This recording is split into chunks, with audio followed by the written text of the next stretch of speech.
Türkmenistan koronavirus çäklendirmeleri sebäpli daşary ýurtlarda galan rahatlaryny ýygyna getirmegi dowam etdirýär. Türkmen häkimetleriniň COVID-19 aladylary sebäpli halkara uçuş gatnawlaryny wagtlaýyn toktatmagy bilen ýüzlerçe rahat watanyna dolanyp bilmeýän ýurdun daşynda kösünçlik çekýär. Azatlyk radiosynyň gowşan soňky maglumatlara görä 20 aprelde ýürüýte uçur bilen Özbegistanyň ýokary kujaýlarynda bilim alan 50 töwerek student türkmen awady etirilip, soňu bilen de şäheriň ýokunç keseller hastahanasynyň çäginde taslandyrylan karantin zolugyna ýerleşdirilipdir. Mundan başga da Lewawyň çägindäki Farab gümrük nokadynda taslandyrylan beýleki karantin sebitine Özbegistanda geçirilen agyr atletika boýunça çempionatdan gelen 23 türgön ýerleşdirilipdir.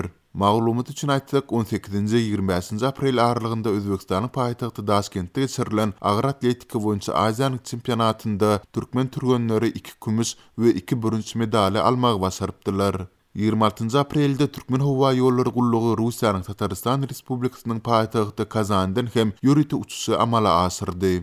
Emma ozal daşary ýurtlardan gelen uçurlaryň ählisi Türkmen Hawadyň aeroportunda gondurulan bolsa, Russiýadan gelen Hawa gemisi Balkanyň Türkmenbaşy şäherinde gondi. Azatlyň habarçylary bu uçurda gelen rahatlaryň Russiýada koronavirus garşy waksina tanjymyny etdirendiklerini, şol sebäpli de beýliklerden tapawutlykda karantinde has az möhlet saklanjakdyklaryny anyklamagy başardylar.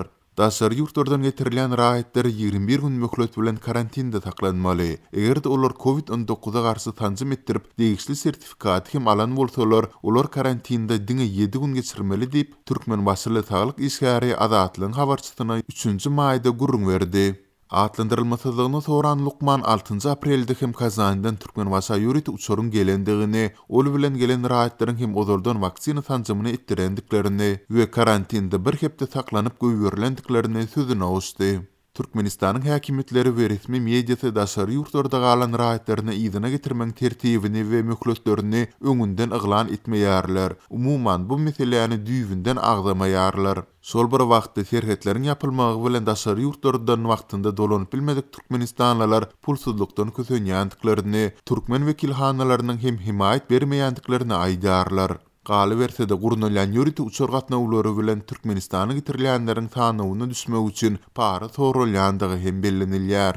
Mundan 2 hepde ozal pandemiýa döwründe migrasiýa proseslerini düzgünleşdirmek meselesine Gıdanyň Meclisara Assambleýasynyň maslahatynyň dowamında Russiýanyň Içeri işler ministriniň orunbasary Türkmenistanyň Russiýadaky ýürüýte tutuşanylardan öz rahatlaryny akitmek üçin ädim ätmeýändigini aýdyp, bu ýagdaýy gynanç bilen tapdy. Bu aralykda Azatlyň habarçylary Lewapda koronavirusga garşy edilen waksina tanjymlarynyň depkininiň haýallandygyny aýdarlar. Martda vilayet boýunça birinji töwekkelçilik toparyna giren saglyk işgärleriniň diňe 3%-na 2 tapgyr waksina tanjym edildi. Sondan bäri medisina işgärlerine tanjym edilmedi diýip Türkmen awatly Lukman 3 maýda ýerli habarçylarymyzyň birine gurrun berdi. Mundan başga da häzir harby gullugy çağırış mögsüminiň çäginde ýaş jigitler ilki harby komissarlygy çağırylyp koronavirus testi geçirilip diňe oňoýsuz netije bolsa, nowatdaky gündegişli harby berkitmelerine ýollanýar. Türkmen häkimetleri koronavirusy dünýä boýunça 150 milliondan hem aşy adamyň ýolugandygyna, ol sebäpli 3 million 200 000 töweregi adamyň hem ölendigine garamazdan ýurtda koronavirusyň ýeke ýagdaýyna da resmi taýdan hasaba almadylar.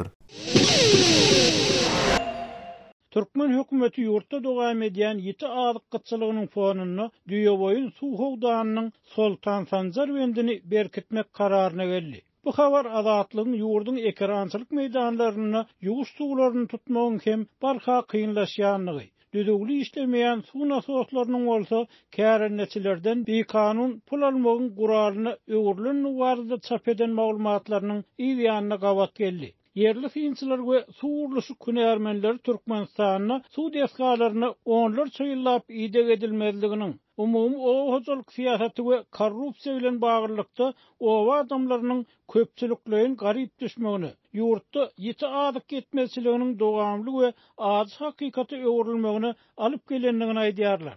Vice-premier Esenmurat Orazgelliýew 30 aprelde geçirilen hökümet meclisinde ýurtda adyk üçinçiligini puwtalandyrmak boýunça alınıp barlayan işler barada hasabat berdi. Emma habarda şu ýyl öndürilmekçi bolýan gant suwunurlarynyň möçberinden başga detal açylmaýar. Yurt içinden gelýän habarlardan çen tutulsa, paktadan soň Türkmenistanyny gant çugundurlaryny öndürmek hem mejburi ähmet öwürlýär we şeker yetmezçiligi saklanyp galýar. Döwlet eýçiligine habar gurulugy vice-premieriň alyk üçünçüligi bilen birlikde ýurtdaky suw üçünçüligi hakynda hem hasawat berenligini aýdýar. Düýegoýun suw howdanynyň Soltan Sanjar wendini berkitme uğruna aladalar hem sol işlere girýär. Emma meclisi suwdan rejeli peýdalanmak, o huzuluny döwrewap suw tyşytlaýjy tehnologiýalary ornaşdyrmak baradaky umumy sözler. Alyk golçulugyny döretmeň suw bilen baglanyşy barada hakykat tekrarlansa da bu işler üçin göýeriljek serişdeler anyklaşdyrylmady. Şol wagtda prezidentiň ýene bir gezek içerki wadarlary ýurtda öndürilýän ilkinji nowatda zerur bolan haritlar bilen üpçün etmek tawsyrygyny berenligi aýdylýar. Ýöne habarda adatça bolşýaly bu tawsyrygyň odal berilen we şu wagtda senli ýerine ýetirilmedik tawsyryklardan nähil tapawudynyň bardygy anyklaşdyrylmady.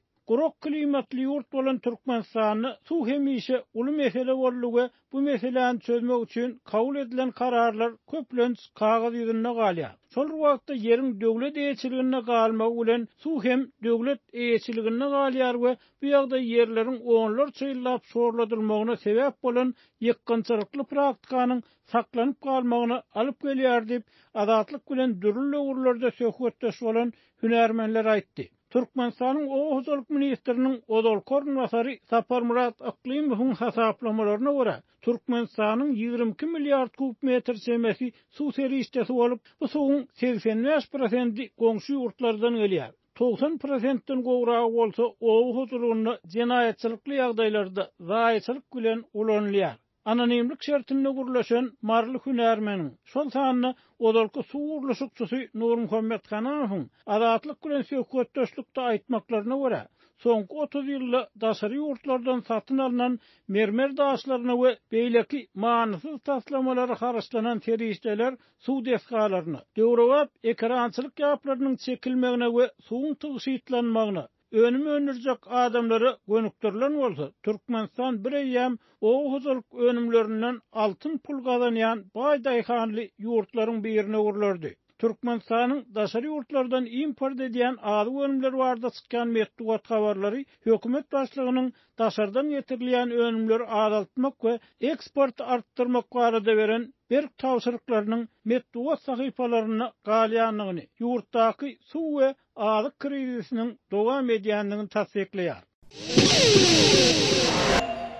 Demirgazyk Günbatar Awganystanyň Badygy welaýatynyň paýtagty Galaynow şäheriniň ýaşaýjylary Türkmenistanyň iberilýän elektrik tokdan peýdalanýarlar.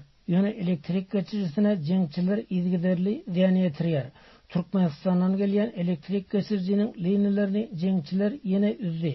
Galaynow şäheriniň ilaty 3 gün bäri elektrik toksuz aldy.